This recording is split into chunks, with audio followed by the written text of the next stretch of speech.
Well, what's been the focus for you guys this week? You've had a whole week to prepare. Yeah, and for us, with Oral Roberts not playing actually until noon today, it's given us a couple more days for us just to work on us and kind of clean some things up from Sunday, defensive pressure and rotation, and then offensive execution. We talked a little bit afterwards just how much we got stuck on one side of the floor. So, point of emphasis certainly been swinging the ball and reversing the ball. So it's been good, and we'll start a little bit, certainly more with Oral Roberts today and tomorrow. I know Natalie talked about offensively maybe being more aggressive and doing things quicker in the shot clock and not always coming down to 5, 4, 3, 2, 1. Is that something you guys looked Well, at? when we got into those possessions, we had really we weren't aggressive. We got the ball on a side, got stuck on a side, and then all of a sudden we tried to reverse the ball and there wasn't much clock left. And that's tough because it's probably not a high percentage shot, and we took some really bad shots at the end of the clock because the guy had the ball, had to just get it up off the glass. So we've got to be more intentional about using screens. We have a tendency to maybe make a move that we want to make and not based on reading the defense and take what the defense gives you. We did a little bit of that and then ran some sets wrong, which, that's not good for no matter what you're running.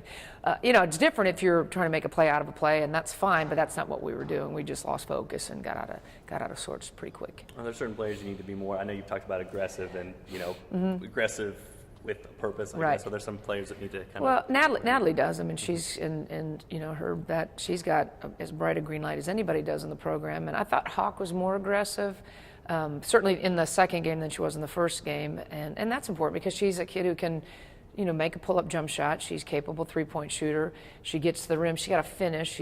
She's not finished on balance, but she's been aggressive. And really majority, I would say about 80% of her takes are the right read. She's at a couple where there's really not much there. But I'd like for us to drive it and kick the ball, drive it into the paint and reverse the ball a little bit more. And we've worked a lot of that this week. Just playing out of a play and reversing the ball and skipping it or driving in the paint and raising up and getting out of the paint to get some uncontested shots.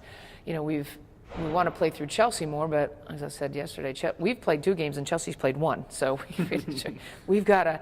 It's been a difficult flow because you'd like to sub her for fatigue or a matchup maybe, but not because she's in massive foul trouble, and then we really get ourselves out of sorts. So. It's not that she can't come out, but how she's come out and then why and what the fouls look like, she's got to clean that up. We've talked about this some, but with Natalie, this was kind of the milepost for her to make it back for this point. How proud of you are you? Oh, my God. Oh, yeah. Just from a confidence standpoint, from a no drama and all the rehab standpoint. And again, same thing. And, Angel was the same way and Carolyn was. Those kids have bad days, but, boy, they just have the sense of maturity about them to not suck the life out of everybody else, and that's a really hard thing to do because emotionally their teammates are so invested in it. It's upsetting to watch them struggle.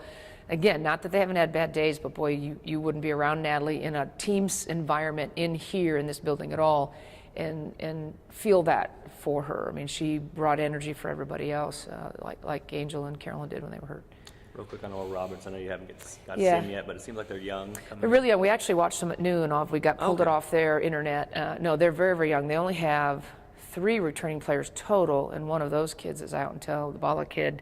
There are 2 of them are sisters. The older one is out until December with a broken foot. So it is 11 new players, foreign players, JUCO players, high school players.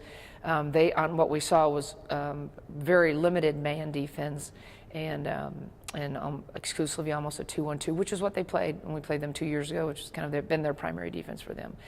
But a young team that's athletic. They try to get up and down in transition. They've got a big kid, the Shelton kid, who had six blocks and 4 offensive rebounds against Tennessee last year in the tournament. The key kid, I think she was 5 for 6 from the 3, and they've got a little freshman, Mayberry, from Oklahoma. I think she's from Oklahoma City, or maybe she's from Tulsa. But she was 3 for 4 from the 3.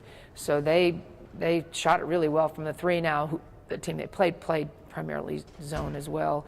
But so we'll have our hands full of some kids that are capable scorers and some different defensive looks for us.